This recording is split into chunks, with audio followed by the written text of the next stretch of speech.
우리 서로 인사하실까요? 즐거운 추석입니다. 네, 해피 추석이죠. 네, 내일부터 연휴가 시작되는데 늘 강건하고 평안하시기를 축원합니다. 우리가 읽은 18장 말씀은 여호사밧 왕의 이야기인데, 이 이야기는 역대기에서 역대하 17장부터 20장에 걸쳐서 펼쳐지는 이야기입니다. 그래서 17장은 여호사밧이 즉위해서 초기 하나님과 동행함으로 다윗의 길을 걸음으로 형통하게 된 이야기, 그래서 그 가운데 어떤 일들을 행하였는지에 대하여서 우상을 타파하고 군사력을 정비하고 성읍을 정비하는 그런 여러 가지 이야기들을 들려주고 있고, 18장에서는 조금 분위기가 바뀌죠. 하나님과 함께 걸어가는 다윗의 길을 걸음으로 형통했던 그의 걸음이 굉장히 좋지 못한 선택을 함으로써 수렁에 빠져드는 이야기가 18장입니다. 그런데 이 수렁에 빠져드는 이야기는 단지 여호사밧 개인의 이야기가 아니라 이후에 남유다 왕국에 전체적인 영향을 끼치는 매우 좋지 못한 결정을 하게 되죠. 그 결정이 18장을 시작하면서 1절에 나온 아합 왕과의 결혼 관계를 맺은 겁니다. 여호사밧 왕의 아들인 여호람과 아합의 딸인 아달랴를 결혼시켜서 사돈관계를 맺습니다.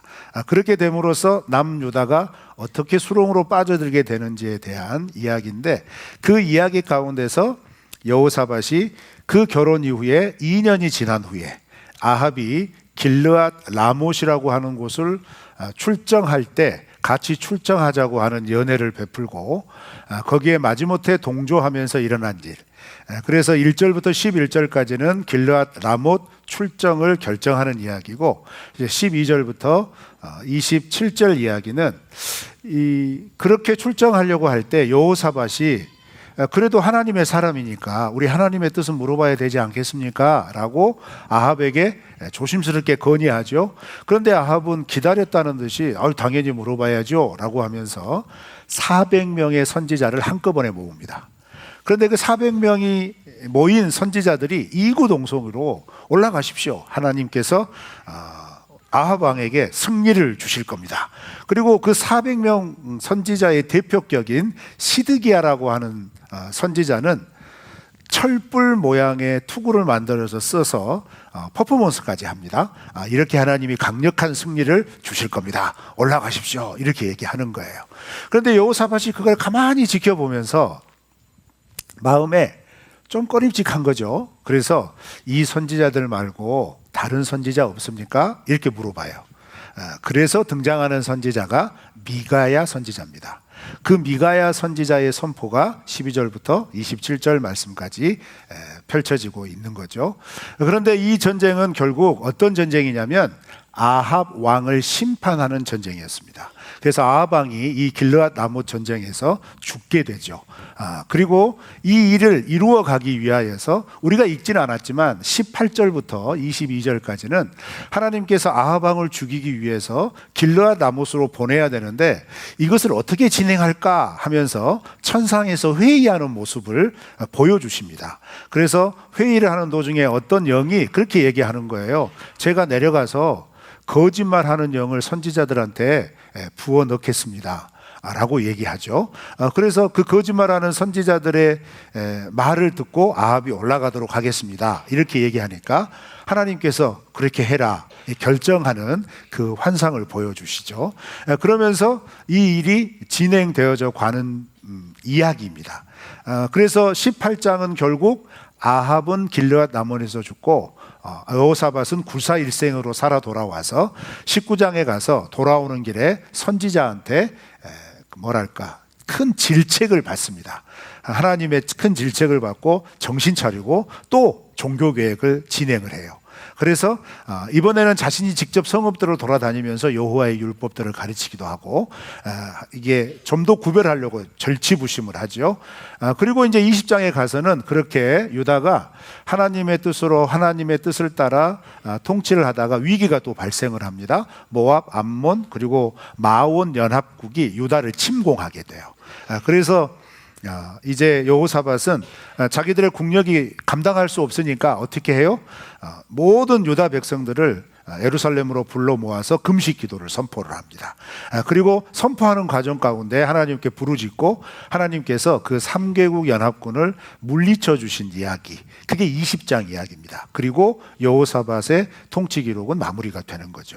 자, 그러면 17장부터 20장까지는 이런 흐름을 가지고 보았을 때 18장에 가지는 굉장히 중요한 의미가 무엇이냐?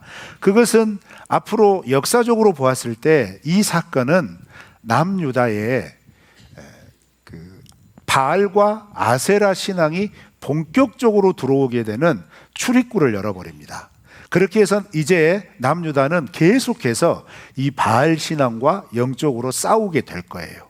왕마다 이 바알 신앙과 싸우는 일들 때문에 골머리를 앓게 될 겁니다. 그 문을 이 여호사밧이 열어버린 거죠. 그런데 이렇게 열게 된 계기가 역대기에서는 기록이 되지 않고 있고 열왕기에서 구체적으로 나와 있지 않지만 이 혼인 관계는 아합 왕이 먼저 요청을 합니다. 내 딸 아달랴와 당신 아들 여호람 결혼시키자. 그 요청을 받고 여호사밧이 마지못해 받아들인 겁니다. 왜 마지못해 받아들였냐면 우리가 성경에서는 그게 기록되어 있지 않지만 기록이 남아있는 고고학적 자료에 의하면 아합 왕 시대의 북이스라엘은요, 조금 과장돼서 이야기를 하면 솔로몬 시대에 근접한 강한 나라로 성장을 합니다. 국력이 그만큼 커버린 거예요. 그에 비해서 남유다는 여전히 초라한 왕국으로 남아있는 거죠. 물론 역대기에서는 17장에서 여호사밧이 통치함으로써 회복이 되어가는 과정을 이야기를 하면서 18장 1절 초반부에 뭐라고 얘기하냐면 여호사밧이 재물과 부귀와 영광이 회복이 되었다, 이렇게 표현을 하거든요. 그러니까 이것만 보면 남유다도 살만해졌구나 이렇게 생각하지만 북이스라엘과 비하면 아무것도 아닌 거예요. 그러니까 강대국이 요청하는데 거부할 수 없었다는 얘기입니다. 그래서 여호사밧은 믿음의 왕임에도 불구하고 좀 이게 왔다 갔다 한 겁니다. 이 왔다 갔다 하는 모습을 보여주고 있는 거예요. 그의 반면에 오늘 말씀에 등장하는 미가야 선지자는 흔들리지 않아요. 굳건하거든요.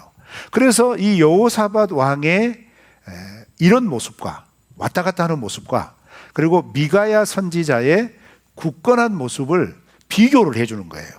비교를 해주면서 미가야는 그러면 왜 이렇게 굳건할 수 있었는가에 대한 부분, 그리고 여호사밧은 하나님 섬기고 하나님 다윗의 길을 따라갔다고 17장에서는 분명히 얘기를 하는데 어쩌다가 이렇게 되었을까? 라고 하는 부분에서 몇 가지 힌트를 주면서 오늘날 믿음을 살아가는 우리 성도들에게 주는 메시지가 분명하게 제시가 되는 겁니다. 그 메시지를 한번 쭉 따라가 봤으면 좋겠는데요. 자, 먼저 미가야의 모습을 살펴봤으면 좋겠는데 13절 말씀을 다 같이 읽어볼까요? 시작. 미가야가 이르되 여호와께서 살아계심을 두고 맹세하노니 내 하나님께서 말씀하시는 것 곧 그것을 내가 말하리라 하고. 아멘. 미가야가 아합 왕에게 불려와서 한 일성입니다. 나는 하나님이 말씀하시는 것만 말하겠다, 이렇게 시작을 해요. 그런데 여기까지 이 정도까지 되기까지 지금 어떤 상황이 펼쳐지고 있냐면 하나님의 말씀을 도구 삼아 자기가 하고 싶은 것을 합리화시키는 상황이 펼쳐지고 있었어요. 그 상황이 뭡니까? 여호사밧이 400명의 선지자가 참 희한하게도 이구동성으로 모두가 짠 것처럼 한 목소리로 올라가면 승리합니다, 승리하십시오, 모두가 얘기하니까 그것 자체가 좀 꺼림칙한 거예요. 그래서 요청을 한 거죠. 이 400명의 선지자 외에 또 남아있는 선지자가 있습니까? 이렇게 물어본 거예요. 그렇게 물어보니까 오늘 7절 말씀에 아합이 이렇게 대답을 해요. 7절 읽어보실까요? 시작. 이스라엘 왕이 여호사밧에게 이르되 아직도 이물라의 아들 미가야 한 사람이 있으니 그로 말미암아 여호와께 물을 수 있으나 그는 내게 대하여 좋은 일로는 예언하지 아니하고 항상 나쁜 일로만 예언하기로 내가 그를 미워하나이다 하더라. 여호사밧이 이르되 왕은 그런 말씀을 마소서 하니. 자, 여러분 7절 말씀을 통해서 보면 아합과 미가야의 관계는 이미 관계성을 가지고 있어요. 어떤 관계성을 가지고 있어요? 아합은 미가야만 생각하면 골치가 아픈 거예요. 어떤 골치요? 아, 저 선지자는 꼭 부담스러운 말만 해. 아우, 저 선지자는 정말 듣기 싫은 말만 해. 이렇게 돼 있는 거예요. 그런데 여러분, 이 부분을 그냥 간과하지 마시고 한번 곰곰이 생각해 보셔야 돼요. 왜 곰곰이 생각해 보셔야 되냐면, 아합이 죽게 되는 길르앗 라못 전쟁까지 하나님은 여러 선지자들을 통하여서 아합에게 경고하시고 또 경고하셨습니다. 사실 본문에는 등장하지 않지만 아합 시대에 북이스라엘을 향하여서 선포했던 선지자 중에 유명한 선지자가 있습니다. 혹시 아십니까? 엘리야와 엘리사입니다. 엘리야 선지자와 엘리사 선지자가 하나님의 그 강력한 기적들을 보이면서 아합 왕에 대하여서 하나님의 뜻을 분명하게 선포하고 있었다는 얘기예요. 자, 그런데 그 선지자뿐만 아니라 하나님은 미가야라고 하는 존재도 아합에게 끊임없이 보냈다는 얘기입니다. 자, 그러면 이건 무엇을 의미하는 거냐면 하나님이 북이스라엘을 포기하지 않고 있었다는 얘기입니다. 그런데 여러분, 이에 반면에 북이스라엘은 어떤 상황이었냐면 아합은 두로왕의 딸 엣바할의 딸로서 이세벨이라고 하는 여인과 결혼을 해서 이 이세벨이 북이스라엘에 시집으로 오면서 어떤 일이 벌어져요? 바알 신앙을 본격적으로 북이스라엘에 퍼뜨립니다. 본격적으로 퍼뜨리는데 하나님도 섬겨도 되고 바알도 섬겨도 돼, 이렇게 이세벨은 말하지 않았어요. 하나님을 섬기는 것을 모두 철폐해 버립니다. 그래서 하나님을 섬기는 제사장들, 하나님을 그나마 따르고 있었던, 명맥을 유지하고 있었던 경건한 사람들을 찾아내서 붙잡아 옥에 가두든지 아니면 쫓아내버려요. 그러니까 씨를 말려버린다는 거예요. 그래서 여러분, 이 유명한 이런 단면을 보여주는 이야기가 뭐예요? 엘리사가 갈멜산에 그 놀라운 기적을 행하고 나서 이세벨이 무서워가지고 어떻게 해요? 치를 건너서 한 달 후에 시내산까지 도망가잖아요. 시내산까지 도망가가지고 하나님 앞에 아주 좌절하는 탄식을 하잖아요. 하나님이 이제 북이스라엘은 나밖에 남지 않았습니다. 이렇게 말할 정도로. 그런데 그때 하나님이 엘리사에게 뭐라고 엘리야에게 뭐라고 얘기를 해요? 야, 너 혼자 남지 않았어. 아직 남아있는 얼마나 남았다고요? 어떻게 이렇게 잘하세요? 여러분, 설교하셔도 되겠어요? 그렇게 말한 거예요. 자, 그러면 미가야는 아직 남아있는 그 사람들 중에 하나란 얘기예요. 이해하셨어요?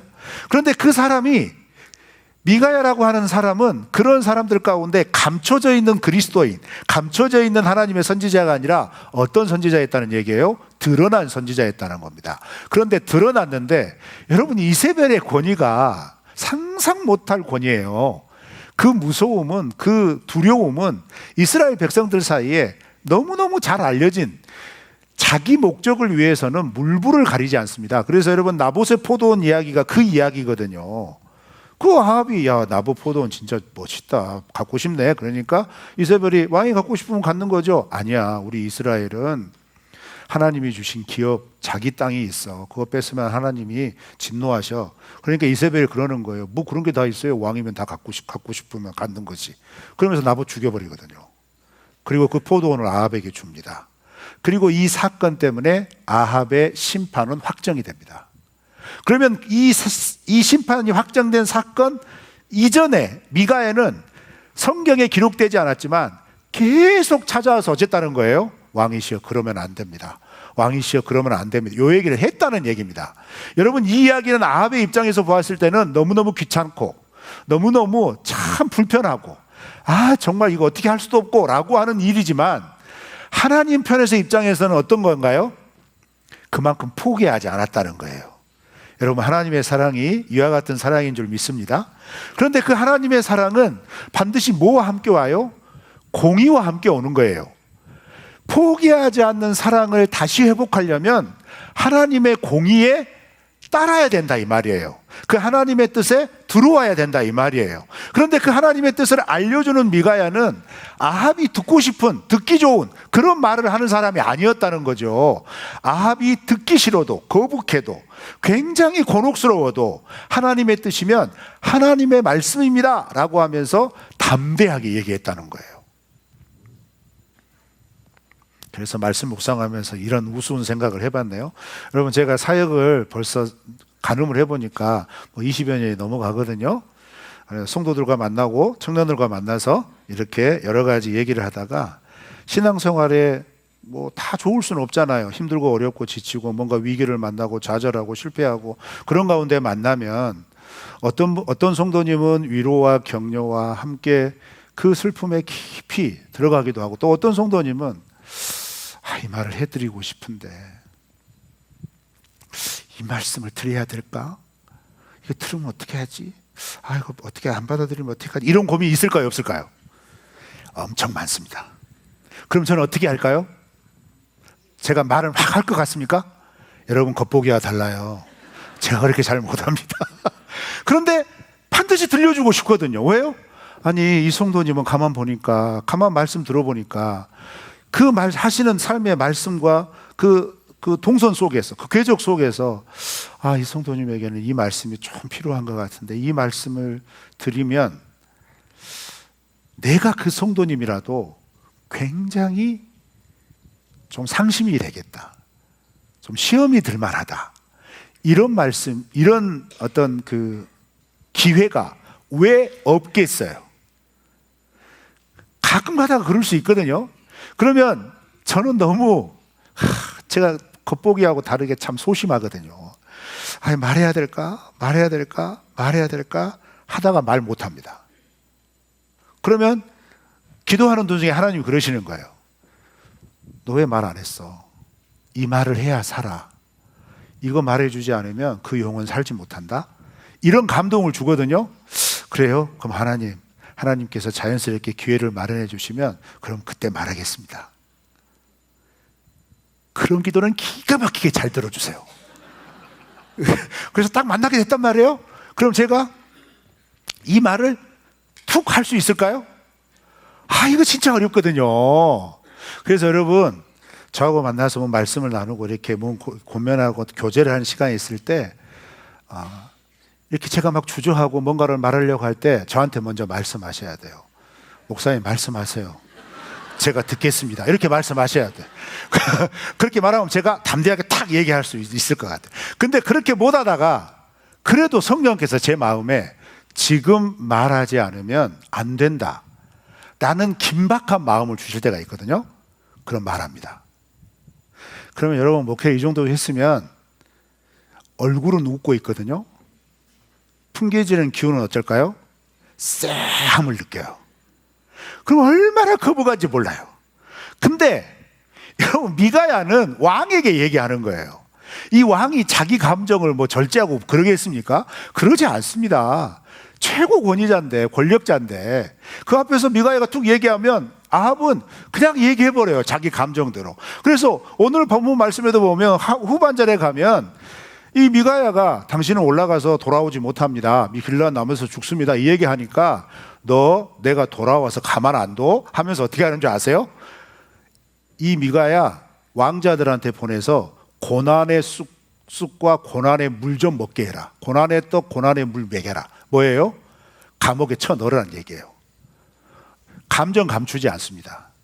뭐 미가야만 그런가요? 아니에요. 그 선지자 400명을 딱 불러 모아서 이구동성으로 그 얘기를 하고 있어서 여호사밧이 다른 선지자 불러왔으면 좋겠다라고 얘기하니까 아합이 마지못해서 미가야 선지자 데리고 오라고 보낸 신하가 미가야 선지자를 만나서 뭐라 하는지 아세요? 지금 선지자들 다 모여서 이렇게 얘기했으니까 존말할 때 당신도 이렇게 얘기해라. 안 그러면 당신 뭣도 못 추릴 거다. 이런 협박해요. 아니, 성경에 그렇게 써있진 않아요. 제가 그렇게 해석을 한 거예요. 그렇게 다 권면을 한 거라 이 말이에요. 그러니까 미가야가 그 말을 듣고 한 말이에요. 나는 하나님의 말씀만 전합니다. 사랑하는 성도 여러분, 우리의 일상에서 이런 상황 만날 때가 있습니다. 직장에서 그럴 수 있지 않나요? 나를 이끌어 줄 수 있는 위치에서 있는 어떤 관계가 나에게 어떤 부당한 요구를 할 수 있어요. 그렇죠? 살아가면서 인간관계 속에서 얼마든지 그런 부담을 느낄 수가 있습니다. 그러지 않을까요? 그러면 그런 상황 가운데서 어떻게 해야 되나? 이 상황에서 여호사밧은 타협한 겁니다. 여호사밧이 조금 전에 설명드린 것처럼 얼마나 고민했겠어요. 왕으로서 이 북이스라엘 아합의 요청에 응하지 않으면 어떤 불이익을 당할까? 지금 전성기를 구가고 있는 북이스라엘이 주변 국가들을 이용해서 남유다를 어떻게 압박할 수 있을까? 이런 생각 치밀하게 했을 겁니다. 그런데 치밀한 생각, 분석, 그것은 잘한 거죠. 왕으로서 방해를 그렇게 해야 되죠. 그런데 여호사밧은 그런 치밀한 분석과 생각 끝에 결론을 어떻게 낸 거예요? 하나님보다 아합이 더 큰 존재로 결론을 내린 거예요. 하나님이 지켜주시고 다윗의 길로 행하였을 때 하나님이 형통하게 해주신다라고 하는 그 말씀이 여기에는 충만하게 박혀 있는데 여기에서는 늘 고민이 되었던 거예요. 그래서 두 마음을 품고 계속해서 싸우다가 그 상황에서는 아합 말을 듣지 않으면 우리 남유다는 어떤 일을 당할지 모르겠어 라고 하면서 아합 말을 들어서 결혼을 시킨 겁니다. 여호람을. 그런 상태로 2년이 지나서, 여러분 2년이 지났을 때 여호사밧의 마음이 그렇게 편하기만 했을까요? 그러지 않습니다. 악한 사람은 어떤 일을 행할 때 반드시 의도를 가지고 하거든요. 아합 왕이 왜 여호사밧 왕과 혼인 관계를 맺으려고 했을까요? 이 전쟁 때문이에요. 2년을 기다린 거예요. 2년을 기다리면서 이걸 어떻게 여호사밧 왕의 마음을 잘 구슬려서 우리와 함께 출정하게 할까 치밀하게 준비한 겁니다. 그래서 우리가 읽었잖아요. 초청을 한 겁니다. 오늘날로 말하면 국빈 초청한 거예요. 그러니까 초청 와가지고 만찬을 벌린 겁니다. 그런 만찬 속에서 기분 좋게 이런저런 얘기하다가 그런 부드러운 상황 속에서 우리 길르앗 나못 출정하려고 하는데 함께 하겠어요? 이렇게 묻는 거죠. 그걸 어떻게 거부합니까? 이 여호사밧 그때서야 정신이 바짝 난 겁니다. 그냥 이걸 어떻게 할까? 이걸 어떻게 할까? 이 상황을 어떻게 넘어갈까? 하다가 그 순간에 생각이 난 게 그럼 하나님의 뜻을 물어볼까요? 이 이야기 한마디 한 거예요. 그런데 아합은 여호사밧 머리 위에 있었어요. 그 말 할 줄 알고 내가 말하면 선지자 다 불러 모아라 준비시켜 놓은 거예요. 여러분 연회 벌리고 있는데 400명이 한꺼번에 모인다는 건 이게 물리적으로 불가능하죠. 그 말은 뭐예요? 이미 계획하고 있었다는 얘기입니다. 그리고 아합의 의도와 뜻을 따르는 선지자들이 말을 맞춘 겁니다. 그리고 그 선지자들의 대표 시드기야는 그런 촛불 모양의 투구까지 만들어서 아합의 능력은 이 정도다, 이렇게 강력한 힘을 발휘할 거다라고 하면서 여호사밧 앞에서 거짓 기만을 한 겁니다. 그런데 여호사밧이 그걸 보면서 다행히도 이상하다 느낀 거예요. 이렇게 하나같이 한다는 건 도저히 말이 안 된다. 그래서 이 선지자들 외에 다른 선지자가 있습니까? 라고 물어본 겁니다. 여호사밧 전쟁하고 싶지 않은 거였죠. 그래서 아합이 그 준비해서 모아놓은 400명 말고 부르지 않은, 그래도 선지자라고 인정하는, 그러나 너무 꼴보기 싫은 미가야 한 사람이 있습니다. 이렇게 얘기한 거예요. 여러분 이 이야기의 전체적인 흐름은 이렇게 진행이 되는 겁니다. 그리고 내일 본문에 가서 결국은 400명의 거짓의 영에 현혹된 선지자들이 아합에게 길르앗 나못에 올라가도 된다고 부추기면서 길르앗 나못에 올라간 아합이 참 웃기죠. 400명의 말을 따라 승리하러 올라갔는데 미가야 선지자의 말이 신경이 쓰이는 거예요. 그래서 어떤 야비한 방법을 해요? 여러분 이 이야기 잘 아셔요. 여호사밧에게 자기 옷 입힙니다. 그리고 자기는 진짜 비겁하죠. 일반 병사 옷 입어요.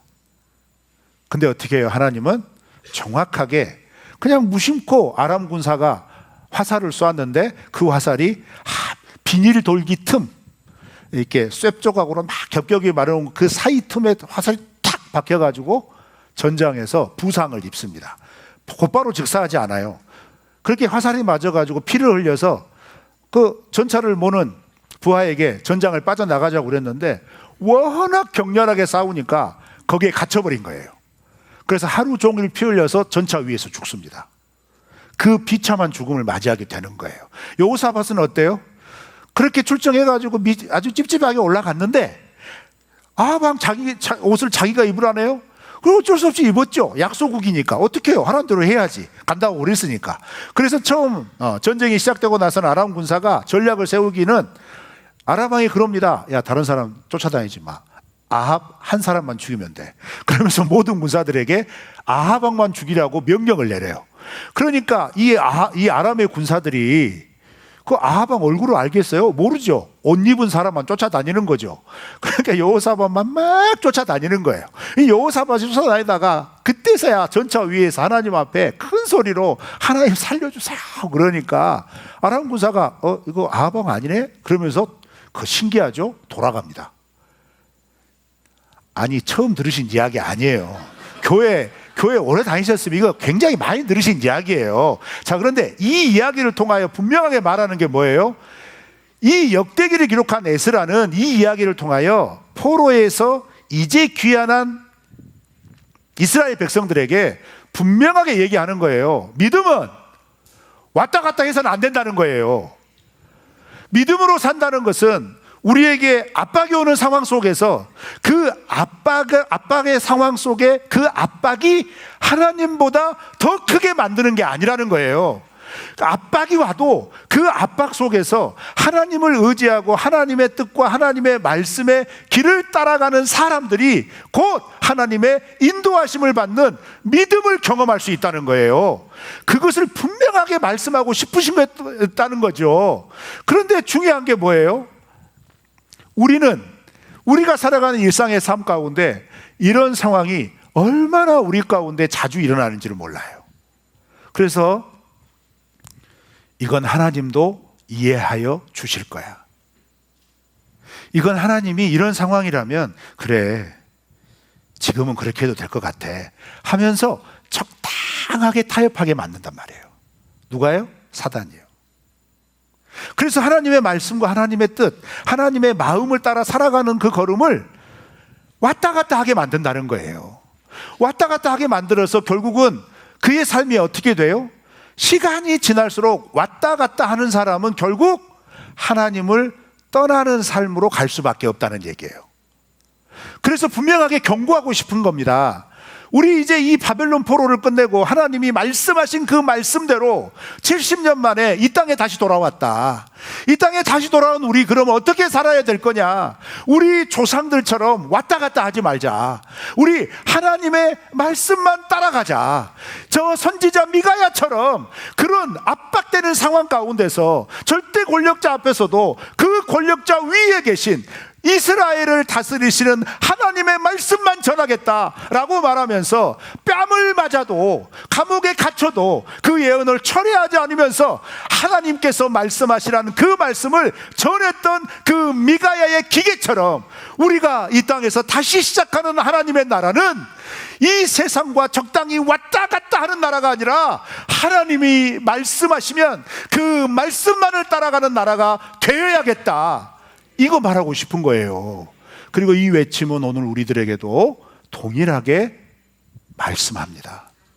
여러분, 우리 가정에서, 우리 일상에서, 우리 직장에서 이 유혹 많잖아요. 심지어는 목회 현장에도 군다니까요. 여러분, 제가 그런다니까요. 성도 여러분들한테 말씀드리고 싶어도 내가 생각하기에 아이고, 이거 말 듣고 상처받으면 어떡하지? 교회 떠나면 어떡하나? 그러면 안 되는데. 하나님, 다른 말 하면 안 돼요? 그럼 하나님, 말해야 돼. 말하지 않으면 안 돼. 이 말씀을 듣지 못하면 영원히 죽어. 이런 감동받고, 알았어요, 하나님.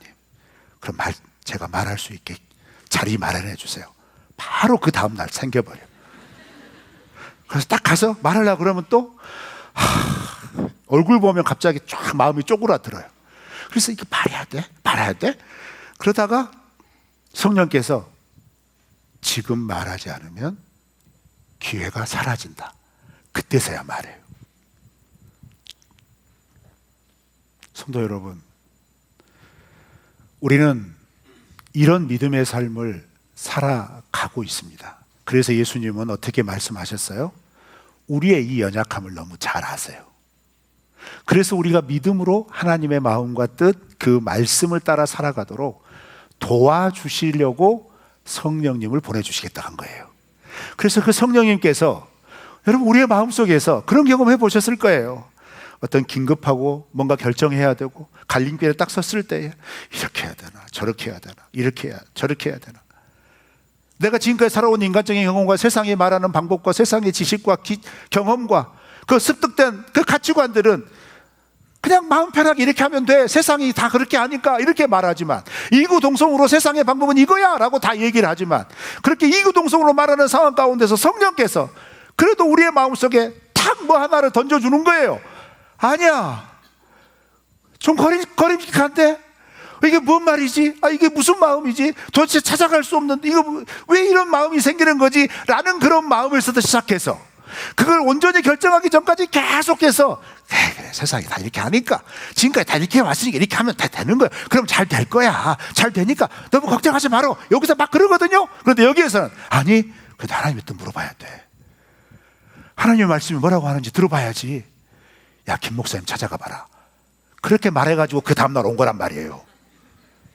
그러면 그 마음이 딱 그렇게 와서 이 말씀이 딱 들려지면 어떻게 돼요?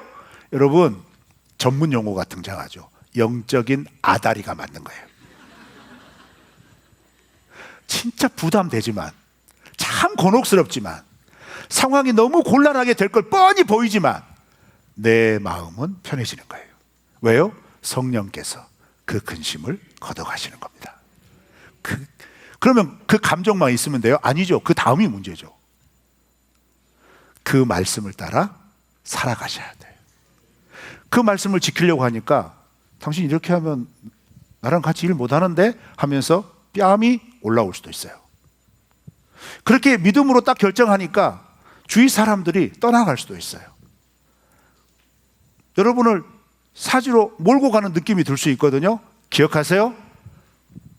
그 모든 것보다 살아계신 하나님은 우리와 함께 하십니다. 살아계신 하나님의 말씀은 그 말씀을 지키기 위하여 그런 모든 곤혹스러운 과정들을 통과하게 하시고 결국 하나님의 말씀과 하나님의 뜻을 보고 그 말씀대로 살아가도록 우리를 이끌어 주실 겁니다. 성도 여러분, 우리 주님 말씀하신 대로 살아내시기를 축원합니다. 왔다 갔다 하는 것 더 이상 반복되지 마시고 그 빈도를 줄여가면서 주님 말씀하시면 어디든지 가겠다고, 그 말씀대로 살아나가겠다고 믿음으로 결심하고 믿음으로 결정하며 나아가시는 우리의 걸음 되시기를 주의 이름으로 축원합니다.